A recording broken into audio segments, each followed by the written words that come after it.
प्लेयरहरू खरिदिएका छन्, जसमध्ये दिपेन्द्र सिंह ऐरी, सन्दीप लामिछाने, कुशल भुर्तेल।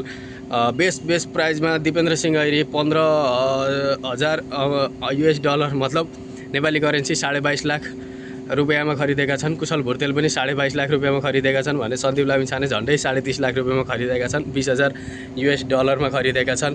सन्दीप लामिछाने र दिपेन्द्र सिंह ऐरीको टिम जाफ्रा किङ्स रहेको छ भने कुशल भुर्तेलको टिम कोलम्बो क्यापिटल रहेको छ, जसको कुशल मेन्डिस पनि कोलम्बो क्यापिटलको क्याप्टेन रहेका छन्। गेम चाहिँ 17 जुलाईदेखि 17 अगस्तसम्म रहनेछ भने सेम टाइममा चाहिँ नेदरल्यान्ड लिग 2 को सिरिज रहेको छ। जुलाई 21देखि 28मा सकिनेछ भनेको फर्स्ट संस्करणको गेमहरू चाहिँ नेपाली खेलाडीहरू खेल्न पाउने छैनन्, गुमाउने छन्। सेकेन्ड संस्करण चाहिँ खेल्नेछन्। 5वटा टिम रहेको छ LPLमा, लङ्का प्रिमियर लिगमा, जसमध्ये सन्दीप लामिछानेको टिम 4 चोटि अलरेडी च्याम्पियन भइसकेको छ भने अहिले सन्दीप लामिछाने र दिपेन्द्र सिंह राखिसकेपछि टिम झन् कस्तो बारुद भइरहेको छ।